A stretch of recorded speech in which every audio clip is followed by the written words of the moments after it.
Hey, basketball fans! Welcome back to Basketball Convos. We're rolling through our 30-day NBA 2024 offseason recap series, and today, we're focusing on the Indiana Pacers. The Pacers had an exciting season, finishing with a 47-35 record at the 6th seed and making it all the way to the conference finals before falling to the Boston Celtics.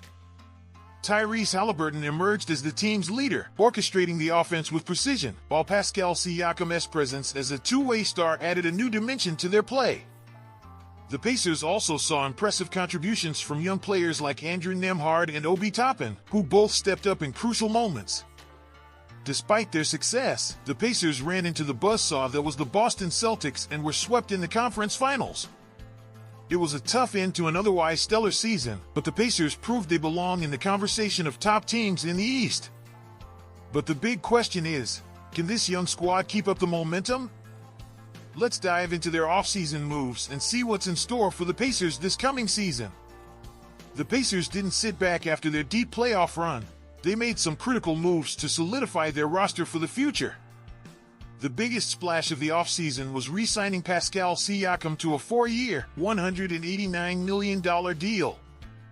Siakam has been a cornerstone for the Pacers since his arrival, bringing elite defense, scoring, and leadership to the team. Locking him up long-term was essential for maintaining the Pacers' competitive edge. Another key re-signing was Andrew Nembhard, who inked a 3-year, $58.6 million extension. Nembhard's versatility as a guard, capable of playing both on and off the ball, has been invaluable for the Pacers. His growth over the past season and the way he played in the playoffs have been impressive, and the Pacers are betting on him continuing that trajectory. Obi Toppin also re-upped with the Pacers, signing a 4-year, $58 million deal. Toppin's athleticism and energy have made him a fan favorite, and his ability to stretch and run the floor relentlessly makes him a perfect fit for this Pacers squad. Just think of how many times in playoffs you see Toppin being way ahead on the break, only to see Haliburton send him a perfect full-court pass resulting in a dunk. His contribution will be crucial for the Pacers as they look to maintain their status as a playoff contender. The Pacers also made some interesting additions in free agency, most notably signing James Wiseman to a 2-year, $4.8 million deal. Wiseman, a former second pick, has struggled with injuries and consistency in his young career, but the Pacers are giving him a fresh start. If Wiseman can tap into his potential, he could be a steal and add valuable depth to the Pacers' frontcourt. They also brought in Cole Swider on a 1-year, $2.1 million deal. Swider is a sharpshooter who could help the Pacers improve their three-point shooting, an area where help is never enough in today's NBA. Additionally, the Pacers retained veteran James Johnson on a 1-year deal, providing leadership and being an instigator off the bench. The Pacers also drafted several second-rounders, who most likely won't receive lots of playing time. The Pacers did lose a few players in the offseason. Doug McDermott and Isaiah Wong are not returning for now. Jalen Smith signed with Chicago and Oscar Tshiebwe signed with Utah. But the Pacers would confidently tell you they have the depth to cover these departures. So, how does the Pacers' depth chart look heading into the 24-25 season? The starting lineup is stacked with talent. Tyrese Haliburton will run the show at point guard, with Andrew Nembhard starting alongside him in the backcourt. Aaron Nesmith will likely get the nod at small forward, providing shooting and defense. Pascal Siakam will anchor the frontcourt at power forward, and Miles Turner will hold down the center position with his elite shot blocking and floor spacing abilities. The bench is also looking strong.